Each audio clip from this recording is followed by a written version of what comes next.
Our contractor, he had a phrase that helped me out, helped other team members out of, you don't live here. Don't fix the property like you're going to live in it. Because we were like, oh, I want these mirrors. And, oh, I want this cut. He was like, you're not living here. Fix it to sell it. Do what you need to bring top of the market, but don't put your style on it. Let me introduce our special guest for tonight. We have Mr. Wes Foster. He's a real estate agent, investor, and full-time pastor, right? All right. So in 7 months, he secured 14 off-market investment properties, exited 9 of those projects, and he's built a $3.2 million portfolio with around $470,000 equity. And again, this is in 7 months, like in this market. He's also the creator of the C5 Cash Flow Playbook, where he teaches real estate agents how to earn up to 5 income streams on a deal. And his rapid success and his just relentless drive and effort has inspired a lot of folks out there, a lot of new agents and new investors, and even seasoned investors like myself. He's inspired a lot of folks to adapt that mindset of just hustle and massive action. How you doing, Wes? I'm doing good. That's exciting. I want to know that guy. You want that guy? Yeah, I mean, even when I'm talking to you, like, and you're not around, they're always good things. And you're like, man, Wes just crushing it. So it's all true. It's all true. But did I leave anything out? Oh, nothing to know. I've been married for a long time to this beautiful lady right over here. All right. It's 27 years. Believe that. Wow. Yeah, she's like me that long. So that's a task. Maybe we'll have her own podcast name. She needs her own spot. That's for sure. Needs her own spot. Yeah, we should do Jamie's been wanting to do like a couples podcast. I don't know. We'll see if we can have that. Y'all have to be first in line. So sorry. Be ready for it. All right. So you're a real estate agent, a real estate investor. You're a pastor. But before the whole real estate, like, how did the real estate get in the picture? Good question. We, as pastors, we lived a different life than most people, even other pastors have lived. Whenever we were just married, we were going to seminary, studying to be pastors, and I prayed a very dangerous prayer. I actually said, you know what, how can I live that would best please you? And the last guy that in the Bible that asked that is the rich young ruler. It didn't turn out so good for that guy. But the Lord actually spoke to my heart and said, for the next 200 years, I want you to give everything away. And I didn't know what that meant, but I knew that she needed to be on board. And she was away at a women's conference. And so I called her and said, hey, I've kind of spoke to you about my life and our life. I think you're clear about it. You need to be on board with this. And she goes, actually, this morning in my prayer time, God spoke to me about something. I need you to pray about it. And I need you to be on board with it. And I'm like, well, okay, we'll write it down in the book. And every you get back home, we'll compare notes. And the next night she was home, and literally she opened her notebook, and right there at the top of the page, it said, for the next 20 years, give everything away. Wow. So we didn't know really what that looked like. We just decided that we would take our bank accounts to zero every month, and we'd give everything else that came in, and to help as many people as we could. So over the last 20 plus years, that's exactly what we've done. We've had 13 adopted kids come through our house. We want them to be teenagers. And so they're to be at least 15 years old. Everybody wants to babies, not too many people got teenagers. So we wanted to give them some structure and a resource for their life they could always come back to. Because we knew they were about to graduate out of our program and, or face some adult decisions on their needs. So we sent them all through high school and then into a trade school or college if they wanted to go. Needless to say, it wasn't hard to get to the big accounts every month. So here we are. Literally about just a year ago, our Lord spoke to my heart again and said, hey, it's time to start investing. It's time to start thinking about retirement. Knocked on the door 50. And I said, okay, what can we do where we can scale and build wealth quickly? And we thought, well, maybe real estate would be something we could look into. We prayed about it, just asked the Lord to open the door. The next day, I had 2 former students reach out to me. One is now a business litigation lawyer, one is a general contractor. And I said, hey, we're trying to start a real estate investment company. And we've been looking for off-market properties for about 5 months. We can't find any. And last night, right about 8 o'clock, which is when we were praying, the Lord spoke to our heart that you were going to be the face of the franchise. I'm like, well, okay. I don't know what that means. What's an off-market property? I had never heard of that. And they said, well, it's a property, it's distressed. That, people are going to want to sell it. They don't really want to sell it yet. I'm like, well, I don't know. Nobody knows it's for sale. How do you find that? They said, well, we don't know. That's what we need you to figure out. So they sent me 3 YouTube videos. So I watched 3 YouTube videos and went out and found a couple of pretty good deals through wholesalers. And that's what started the journey, and started real estate school a few weeks later. And here I am. Awesome. So that's where it all started. So God's just been helping us, been opening doors, connecting us with incredible people. And it's been one of the most incredible adventures of our life, for sure. That's amazing. That's amazing. So you're getting into real estate. Well, why did you decide to get your license as opposed to, because it seems like you already knew you were getting into the real estate and investing side. Why go through the hassle of getting your license? I wanted to be legitimate. I wanted to have credibility. I also wanted to have accountability. I'd seen some things in real estate over the years. I've had some friends have some bad things happen to them. And I have many family members that are in real estate and have no license. And so I wanted just to have that extra level of accountability on my life. And I wanted to have an extra layer of whenever I talk to people, it would just give me the ability to have trustworthiness from the get-go with them. Yeah, so that kind of echoes a conversation I had with another investor. And I call him my unofficial mentor, but I asked him, I was like, hey, should I get my license? And he basically said, if you want to be a professional in this business, make it official. Like, get licensed. It cannot hurt you long term. And that's why I ended up getting licensed too. But that's interesting. Look, this looks like a familiar house to you, right? Oh, yeah. You got to look over here. You can't see mine. Right there. Can you see that? No, you can't see it. There you go. There you go. There you go. You got it. Yes, sir. Recognize that house? I do. Yeah. Flipped that recently, didn't you? It's currently listed on the market. Yes, sir. All right. How'd you find it? Found this from one of our team members. Well, Ben Deal was friends with the owner of the property. And we were on a team call. This is a funny story, actually. Ben's wife sent me birthday. He said, hey, would you mind running the team call today? I want to go take care of my wife and celebrate her birthday. I said, sure. And then he said, I'll see what kind of trouble I can get us into. And he goes, I'm not worried about it. And so it was on the team call. And the idea came up from Vivian. She's over there running the front desk. Vivian, I'm calling you out. And where she said, literally, she goes, hey, what if we all come together and do a team flip? And so we just kind of came up with the idea right there on the spot. And and so Vincent got the call. I said, great, we're doing a flip together. And he goes, oh, that's awesome. He goes, I think I got the property. And so he actually had contracted the property or had it on assignment direct from seller. It was an incredible property out in the Katy area. And that image right here are the 7 agents from our team that became investors that day and came together on the property.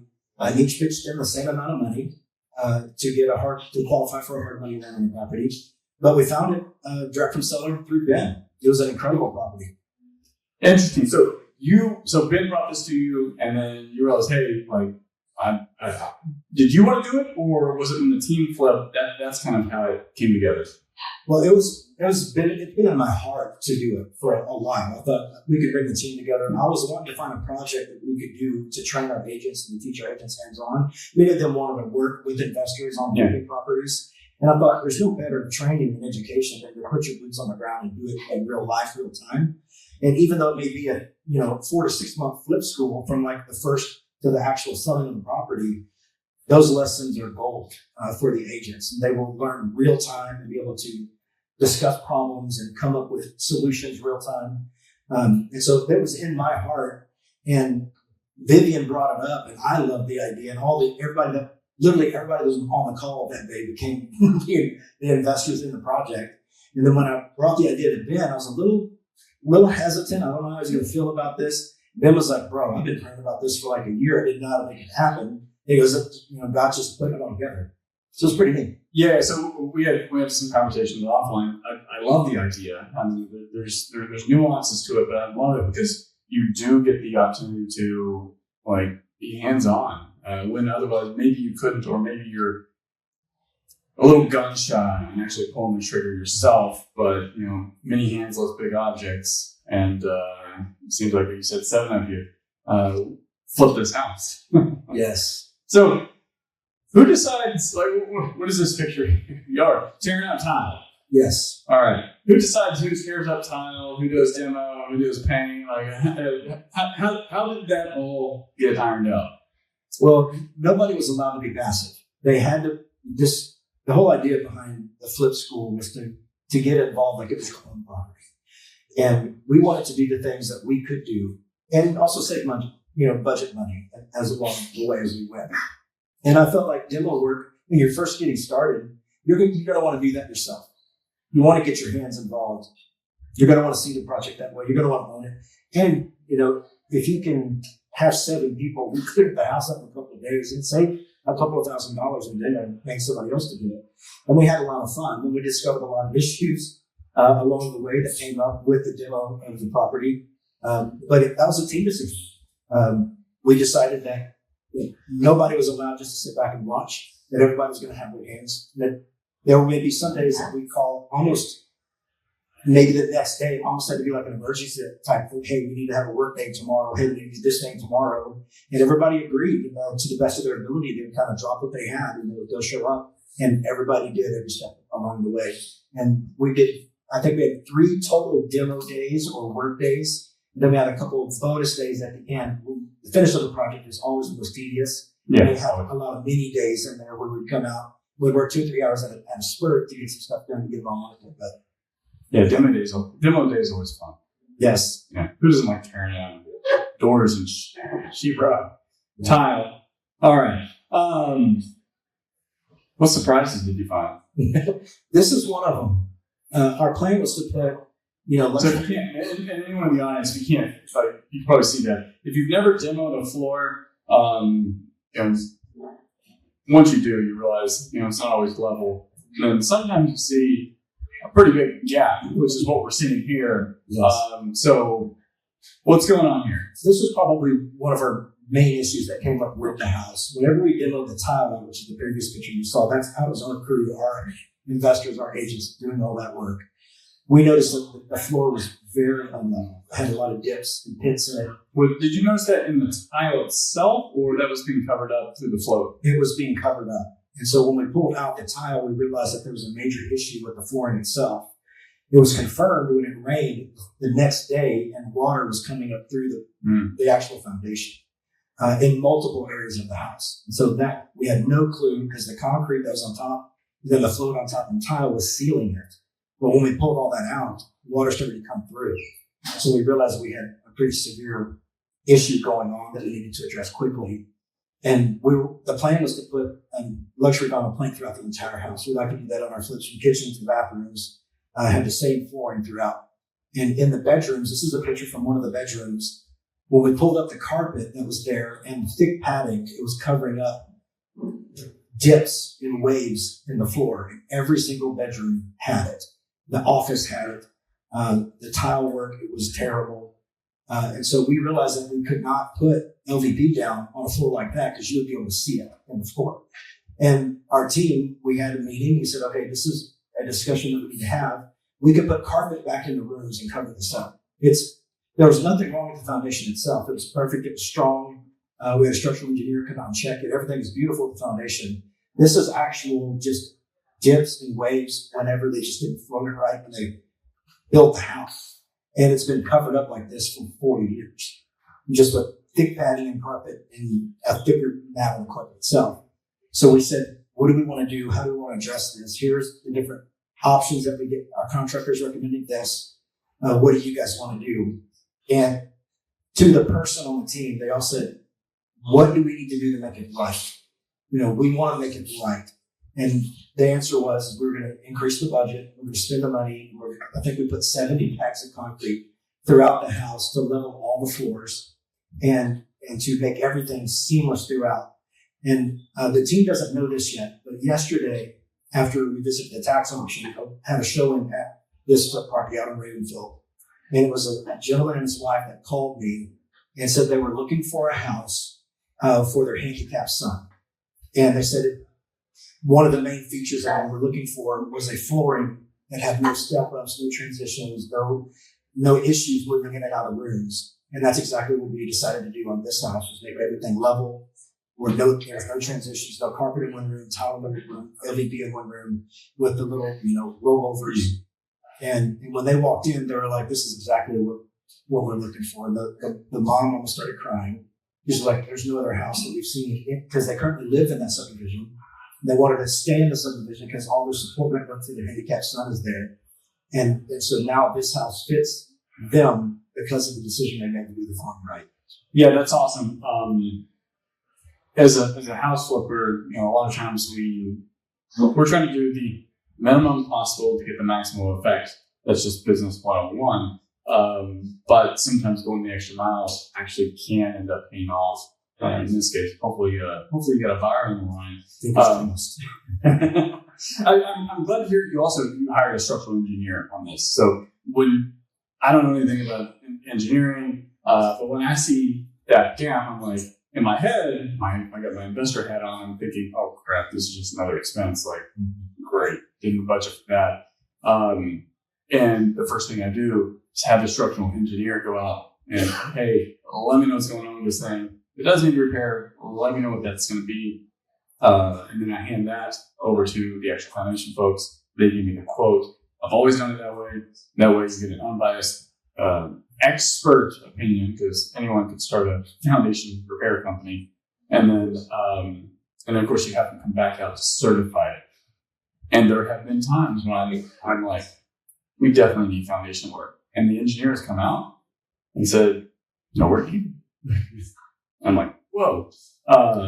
So we were bracing for a high ticket item. When we saw the floors like this, we thought there's foundation work. How could there not be when there's a 2-inch gap, virtually in every room? So when they came out, they said, no, this is just a dip in the floor. There's absolutely no foundation work needed, which was a huge relief. But we kind of already talked about needing foundation work and spending maybe $10,000. So it wasn't a hard switch to say, okay, it's not going to be $2,500. Just level the floor, get everything done, have it done right. And so everybody was on board with that. And so we fixed it, but we thought we were going to have a big deal with foundation, and we saw that for sure. Glad you did. All right. Looks good. Final product right there. There used to be a wall there in the middle separating the great room that's out in the back. And this was one, literally the lady that came through yesterday stood right there in the middle there and looked at all the access that her son would be able to have to all the major rooms without any type of hindrances, and that really moved her. And there's even one bedroom, and there's a hallway that leads straight into the bedroom, again with no transitions. The door is wide enough to fit handicap.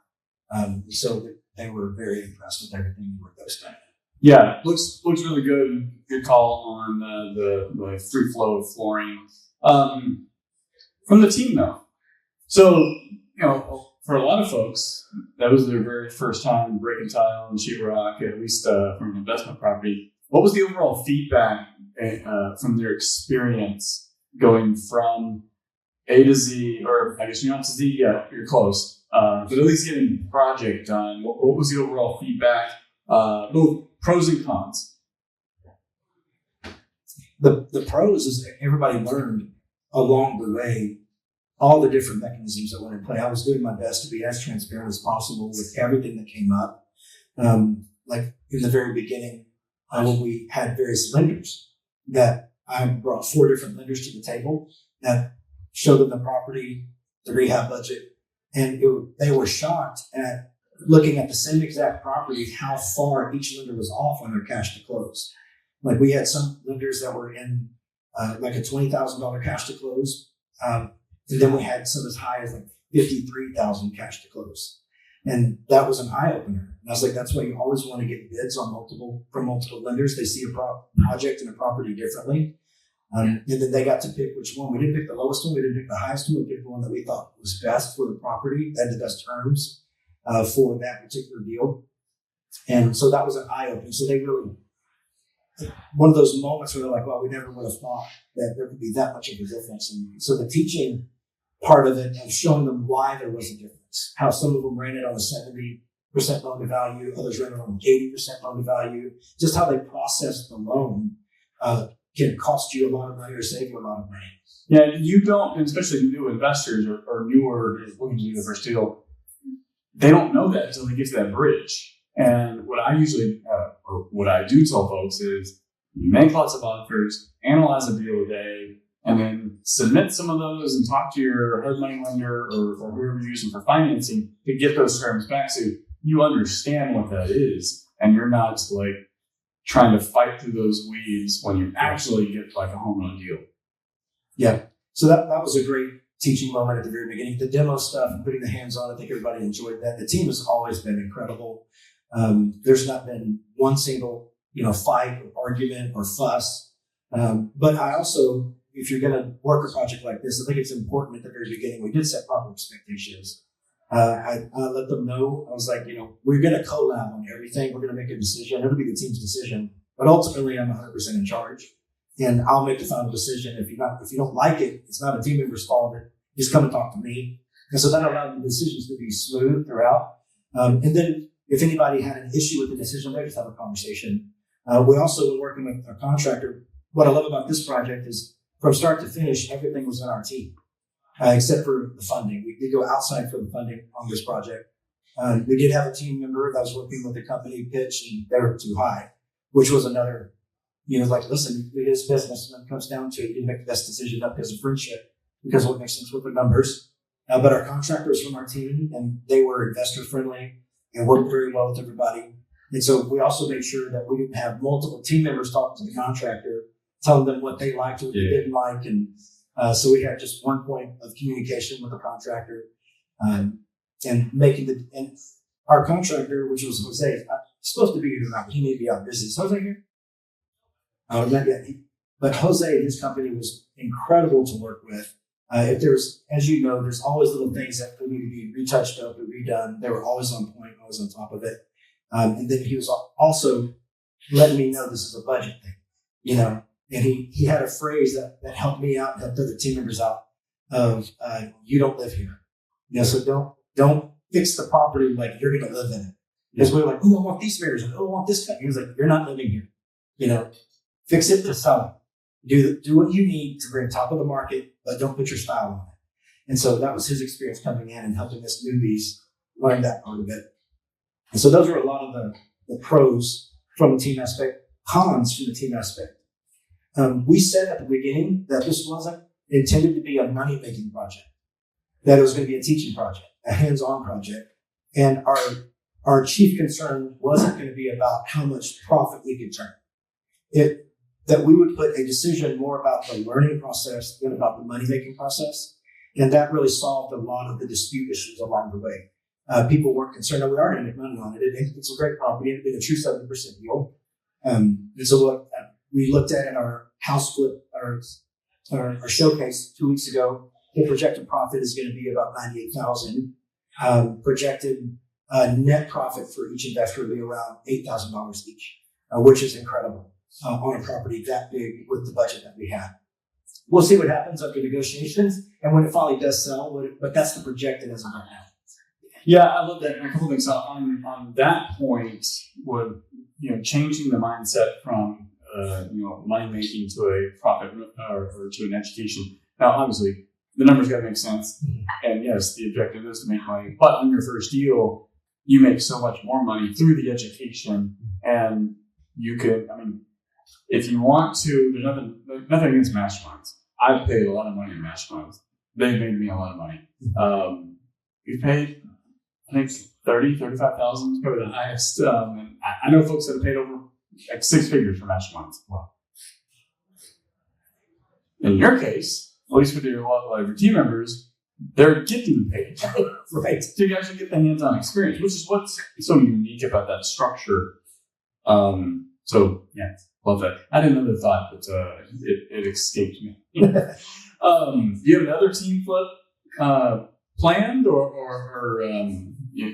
we don't have anything planned for right now. Everybody that's in this flip wants to do another one.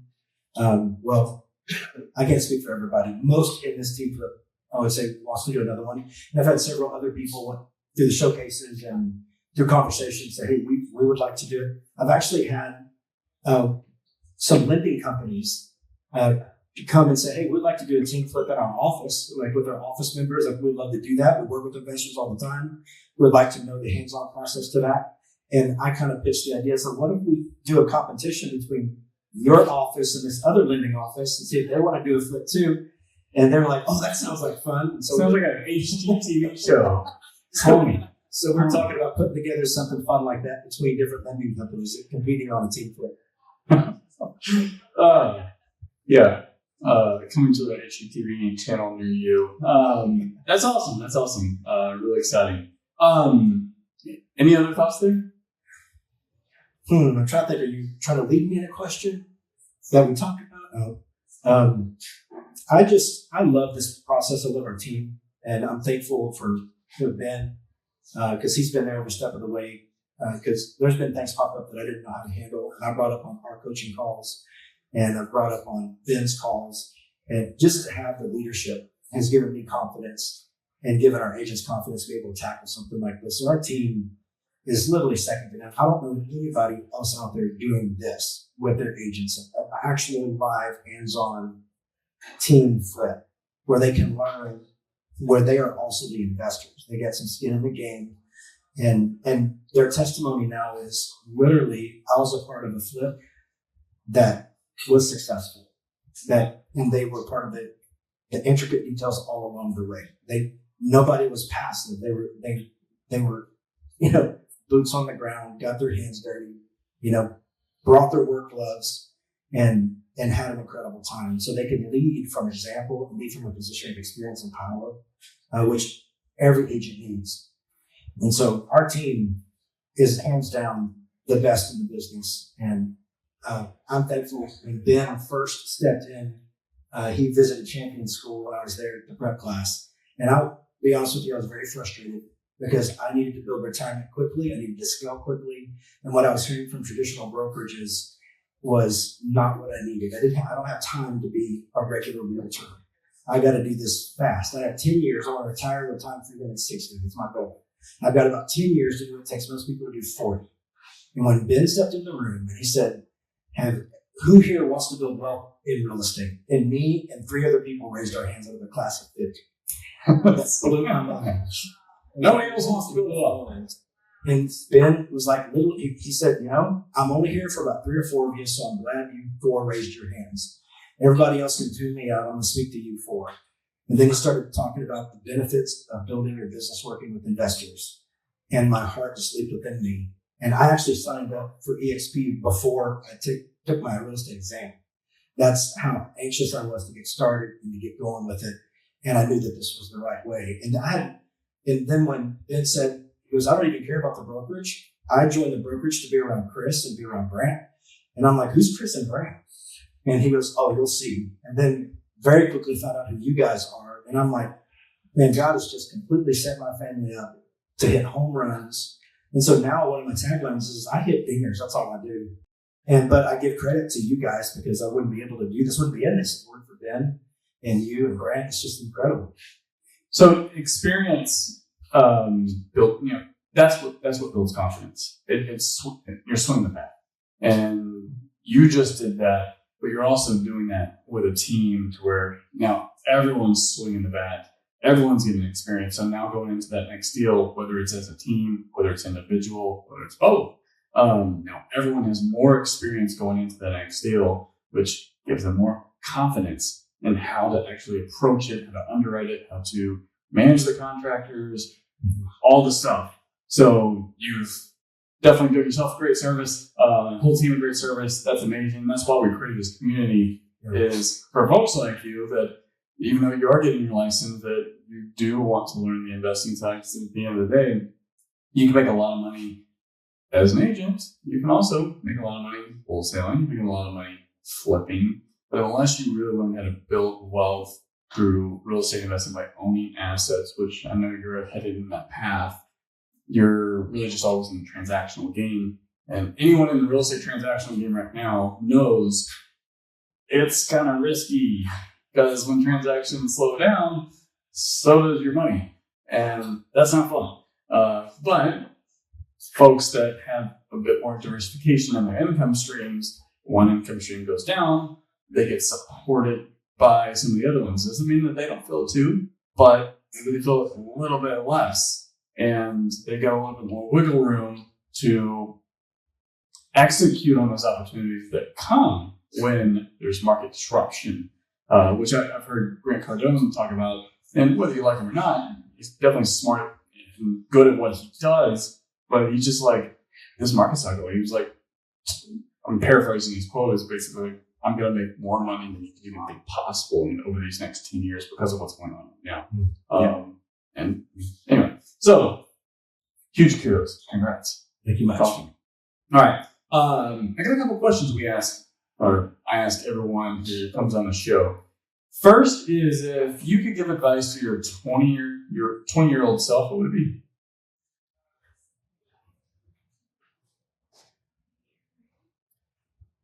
Year-old self, I would say, just stay faithful to what God's called you to do, and don't grow weary waiting for the promise. We had a promise when we were 21 that God was going to open doors into business for us, and that we would be financiers and millions of dollars would flow into our hands. And we didn't know how that would look. We thought it was going to come through pastoring and us giving to missions, because churches can give millions of dollars to missions. That's how we thought it was going to come. But over the years, literally that was, 25, 26 years ago. So our hearts kind of grew weary a little bit. But I would just encourage my 20-year-old self is to be faithful in waiting on the promise. Because when his timing meets the opportunity, it's all about his timing. When his timing hits, there's nothing that's going to stop it. You ever decided to write a book? I think it's a good book title, Waiting for the Promise. I love that. Speaking of books, what book or books have greatly influenced your life? Well, recently I've read the Private Money Playbook from Brant. That's been great that I've read that. I've also read, it's all the house flipping books that I've been reading lately, trying to figure out how to do this stuff. Two foundational books that I would say that have been absolutely key in this stage of building relationships would be How to Win Friends and Influence People. Absolutely key. And then the second one, this is a little bit off channel, but it's The 5 Love Languages. The 5 Love Languages, of course, is built for like marriage and relationships and how to love on your spouse correctly. But I have adopted that into business relationships and learning people's love language in business. And then I can build trust in business relationships by speaking a person's love language. And so they want to do more business with me because I tend to meet a need that they have. And so the 5 love languages is very powerful. If you are in a marriage and your marriage is rough, get the 5 love languages. If you have children and your children are rebellious, get the 5 love languages. Learn your kids' love languages and speak them. Each kid has a different one. So you need to speak those languages to your kids. And you'll usually notice if you have a set of kids, there'll be one that's your favorite. And the reason why they're your favorite is because that kid speaks your love language. You may not even have known that. But get the 5 love languages and start speaking it and adapt it into your business. And start speaking the love languages to business people, business partners, bosses, managers, supervisors, regional people, whoever it is. Find their language and start speaking it, and you will find that you'll get more contracts. You'll win more contracts. People will do more business with you. So those are the 2 books: How to Win Friends, Influence People, and 5 Love Languages. Love it. In the last 5 years, what new belief, behavior, or habit has most improved your life? Paying attention to my health. Was diagnosed a type 2 diabetic back in 2013.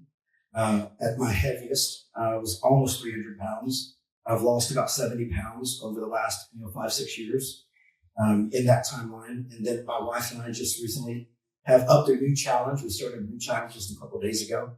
And she has taught me the power of fasting, intermittent fasting, and how that works, and regulating blood sugar, regulating blood type. And so we have a goal over the next year of completely reversing type 2 diabetes through diet and exercise, which is completely possible. And so I would say the number one thing that's affected my emotions, my hormones, my sleep cycle, my decision-making, brain fog has been proper nutrition and exercise.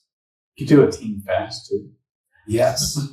But so Brent, and I always say that because Brent and I, we were at an event in Vegas. And he done, I think he did like a 5-day fast once. And I told him, I was like, yeah, I've never really gone past 24 hours. And he was like, well, let's do a 3-day fast. I was like, and you're in Vegas, so you're not like eating the healthiest stuff. I was like, all right, when we get back, we'll clock it. And then we're all 3 in. So like, we're all, you're committed. So, we did there was another guy there too. We did a micro team. We had us at the time. I made it. Longest fast I've ever done is 7 days. And that's been a while ago. Hardest is the first 3 days. Once you get past that, everything's usually okay. My wife, however, she's not going to want me to say this publicly. She's done 3 40-day water only fasts. Wow. So you're not going to die, but you do need to talk to your doctor. You'll feel like it before you do that. But she'll tell you firsthand that after the first couple of days, your body starts. Yeah. All right. How can people reach out to you? Well, you can find me online on Instagram. Is probably the number one way to reach out, which is propertykings.co. Love for you guys to give me a follow, and I'd love to direct message and connect with you on there. You can also send me an email at wes@propertykings.co, or any other way that you just throw water at me, paper, or anything. Just get my attention. It's fine. But wait until it gets away from the equipment. Please. All right, so we're going to take a few questions from the audience. Pastor Wes, what was it like for you to take care of 13 foster kids? Was it all at one time? Oh, good. No, they weren't all at one time. They were spread over about 20 years. We did it a little bit differently than officially adopting them and spending all that money through the system. We were youth pastors. And so we were well connected with families that were in trouble with their kids or kids that were in abuse situations. And so we went to the parents and we had them give us power of attorney over their medical and their school, and they would come live with us. And for that, the parents would also have to go to counseling and deal with their anger management or drug issues. But we would take control of the child. Again, they had to be a minimum of 15 years old, and we would help them get through high school and then into college. I think at one time, remind me, how many people did we have living in our house at one time? So we had Christy and I, and then our 3 birth kids of 5. And then so we had another 6 or 7 on top of that that were living at one time. But they were all different ages. Some were as old as 22, 23, finishing college or trade school, and some were 15. Who provided that big old house to fit everybody? The mattress Mac in their bunk bed system. We would stack people like, I don't think Micah, this is my son Micah, I think he had somebody staying with him in his room his entire life. I mean, he never had a room by himself, which is some of the sacrifice our own kids made along the way. But we did have a 5-bedroom house. And we had a shed that if we had trouble, people would put them in the shed. Not really, but our house, we were blessed with a house, but we purchased it for $120,000. And so now it would be much more, but back then it wasn't all that much. Are you still in the same house? We are not. We are currently living in the Woodlands. We just moved out there just about 3 years ago. And I'm looking to pick up another house sub 2. Yeah, would love to help you do that. All right. Thank you. Yeah, thank you. All right. Who's next? So I have a question. So Chris and I have flipped a lot of houses. So I want to hear your biggest struggle or headache on this latest flip and how you got through it and persevered, because that's what you got to do in this business is persevere. I guess the team has been great. I guess the only challenge is balancing the personalities of the different team members. They all have, when they view a house and a flip, they'll have different aspects that they think are important. One may really want to watch the budget tight. They don't want to move off our set budget for any increases at all. One will view comps a certain way and then think the price of the house will be way higher. I have another that thinks the house will be way lower. And so just balancing the team personalities when it comes to that aspect has been the most difficult part of this one.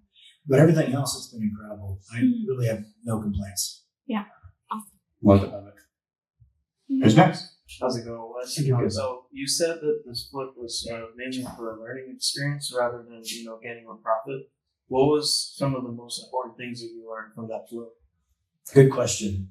Well, one is the mindset that I wanted the team to go in. It doesn't mean we're not going to make money. They will make money on it. But I wanted the mindset to be more about the learning experience for them. One, we learned how to work as a team.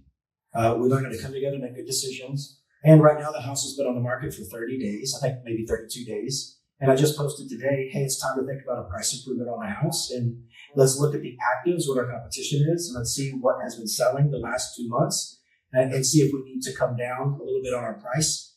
We've had people come into the house recently that said, man, my house is the same size as this, same bedroom count, and we didn't fix it up and it's 25,000 higher than yours. And so but the market will always tell you.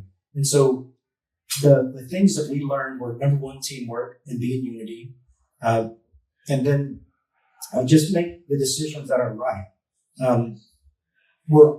There was never a question about having integrity. So I've actually screenshotted the bank account that the team would send money to, say, here's where we are, here's where we sent.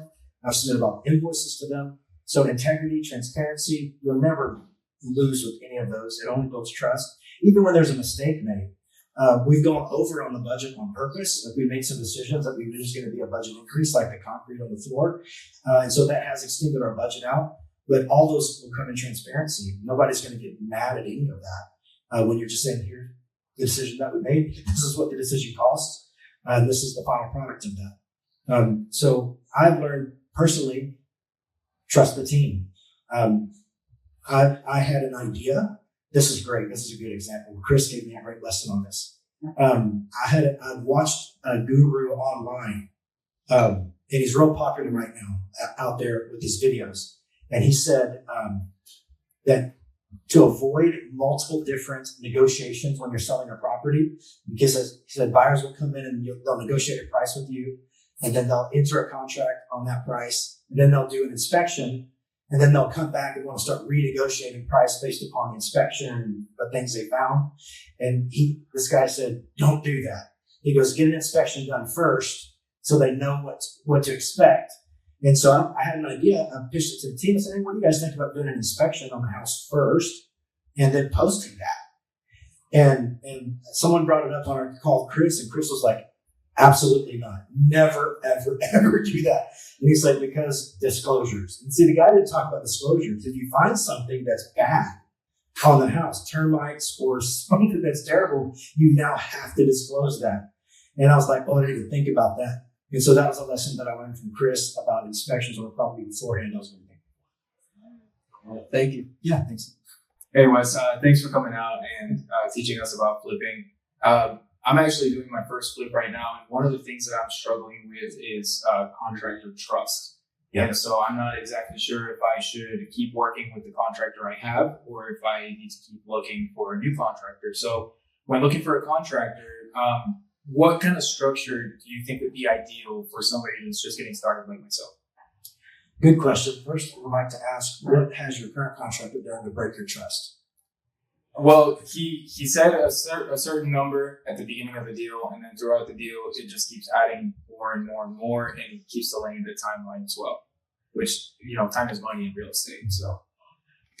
Yeah, those are the two, cardinal rules that you're not supposed to break with the contractor, right? The budget increase, unless it's agreed upon with an issue that comes up. And then, of course, timeline is your major factor.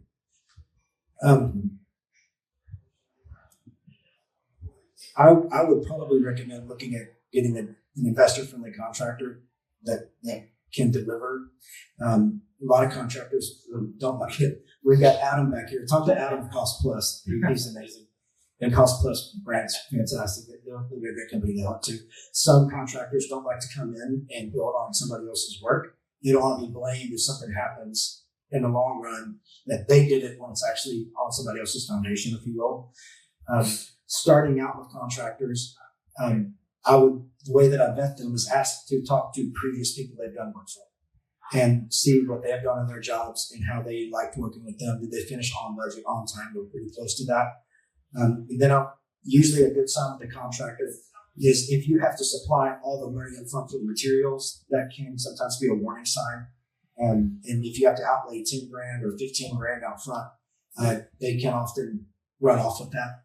So sometimes you want to start out when you're new, working with a contracting company that's large enough to be able to front the budget for you, front the materials for you, and then you can reimburse that through receipts. I never like to give a bunch of money up front. One thing that Cost Plus Construction does is they actually do all the materials and labor up front, and they work with your lender. So your budget is, you actually can submit your scope of work, and the lender will give you the draw on their work that you pay them with, so you're never out of pocket any money. Oh, wow. So when you work with contractors that are high level like that, that's the type of service that you